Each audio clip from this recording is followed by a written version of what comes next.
Okay guys, so I got myself a new camcorder, which is pretty awesome. That's going to change things up a little bit for me. I got a nice new steady base. I'm going to be able to take a little better quality videos as we go in. It's quite a bit better than an iPhone 5. So today I'd like to show you something. It's a new toy that I got myself.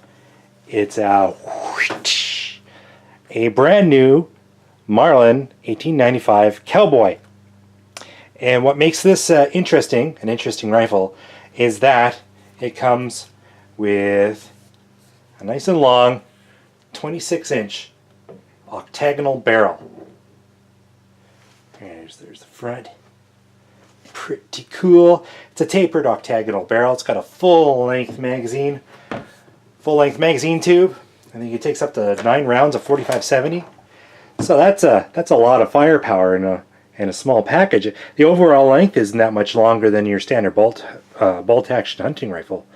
So these are pretty cool. It being a solid top, it even has the ability maybe one day to put a scope on it if I ever wanted to, which I won't. But this video isn't about this rifle. It's about hand loads and how to get information on hand loads. And this is a 4570. Now, where do I get information for 4570? Well, I could consult the good old internets, but the internet, you get good stuff and you also get bad stuff. So it's kind of unreliable. You get a lot of guys making suggestions, and they've never actually tried it before. They've just read about it somewhere, or they've been told about it. So you don't really know if the information is any accurate or not. You can also consult, like a manual, something like this. This is by Spear. But the problem with these types of books is that they're very particular about the brand of bullet that they offer. Like, for example, it's a Spear manual, so the only bullets that they select are Spear bullets. You might get the same thing with powders too, where you get a manual by Hodgdon or something like that, and they only list the brands of powders that they produce. Of course, right? So you have to have multiple of these books. Not only that, but that's all they list is the data for the cartridge, case length, total length of the bullet, all that kind of stuff, and the loads and the bullets and the velocities that you might see. But they don't give you any more information than that. For example, you might decide, what is this, 357 or 358 Norma Mag. You might have, you got 180 grain and 250 grain loads here. Well, you don't know what your rifle's going to like, and they don't tell you either. I mean, if you've got let me see here, a Ruger chambered in this, and maybe this is a bad example because 358 Norma Mag is not a standard cartridge. Yeah, 300 Winchester Mag. Okay, so different barrel lengths, different manufacturers. They're all going to shoot these bullets a little differently, and they don't give you any guidance on that whatsoever. So it makes it a little tough, right? Like, where am I going to find information on this particular rifle or something very similar to it in the loadings that I want to see? I'm not going for a super duper, kill a grizzly bear charging at me kind of loads. This is going to be my long-range cowboy action shooting gun. So I'm looking at mild loads. I'm looking at cast bullets, that sort of thing. And that's not the information that you find in books like this that often. These are set up for hunters. It's all about velocity. It's all about controlled, jacketed controlled expansion bullets. It's not the sort of shooting that I normally do. So where do I find that information? Well, what I recommend is Pet Loads by Ken Waters. Now, if you're not familiar with this book, you probably should make yourself familiar with it. I call it the Bible when it comes to reloading, and it really is. Ken Waters was a writer for a couple of different magazines, but he's one of those guys. You go to your gun club, and there's some guy there, and he's got gray hair, And he seems to have shot every single cartridge ever invented, ever. And he can tell you what bullet you should use, what the weight should be, what the drop will be at 200 meters. You know that guy? Well, Ken Waters was one of those guys. And he put all of his expanded knowledge, all the knowledge that he collected, into his book. It's this one here. That's why it's so huge. That's a lot of information there on every single cartridge you could ever imagine, or just about. If you have a look at the index here, here we go. Table of contents. You got everything from 218B, 22 to 50, 6 millimeters, 243s, 257s, 6.5s, 7 millimeter cartridges, 30-30s, 308 Winchers, all the 300 stuff, all of the 338s, 32 caliber, 35 caliber, 40 caliber, 45 caliber, all the way into like 50-70 government, and then also chapters on pistol cartridges, and everything you can imagine is in this book. So that's pretty bloody amazing. I highly recommend you get one of them. So let's have a closer look inside. Alright, so here's a closer look at what's actually in this manual. Here's the first chapter on 4570. Now, Ken Waters has a method. He has an introduction where he talks about the rifles that you might find this cartridge chambered in, what it was intended purposes are, the original 4570, and what it's transformed into. And he gives a pretty detailed account. In this particular case, he talks about the 3 levels of strength for 4570's rifles, which is pretty much a standard thing that gets talked about in most reloading manuals. Everything from like the weaker trap doors up to like fairly strong lever action rifles, like Winchester 1886, all the way up to like the super strong stuff like the new Ruger number 3s, the newer Marlins, and stuff like Siamese Mausers that have been converted and that sort of thing. So he goes over all the history, all the different types of guns that they're chambered in, the types of shooting that's done with it. For example, if it's, we'll go to a pistol cartridge. Many pistol cartridges, like the 38 Special, have multiple purposes, right? Some people use them as target guns, so he'll go into information on that. Some people use them as self-defense guns, so he'll go into information on that. And he'll go over, different barrel lengths and all kinds of stuff, all about the 38 Special and when it's chambered in. So that's pretty neat. So all this information is all on different things. Here's a new Marlin 1895, which is the information I'm interested in. H&R cavalry carbines, reproductions. Hell, he even gets into Siamese Mausers, which is pretty crazy because a lot of Mausers were converted over to 4570 and then sold on the market. So he's got information on that. He's got martini actions, all kinds of stuff. So that's pretty cool. Next chapter on the 4570 is all about the loads. And he goes into detail here. Like, he picks specific bullets for specific purposes. He gives you advice on what to use and what not to use for hunting purposes. He tells you all about target rifle cartridges, what bullets to select for that.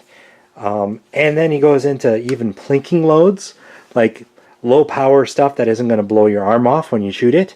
That's pretty neat. Maybe he even gets into gallery loads. So it's in detail. He goes over the bullets, he goes over the powder, and then he gives you data on them. And the data isn't just bullet weight, powder, velocity range.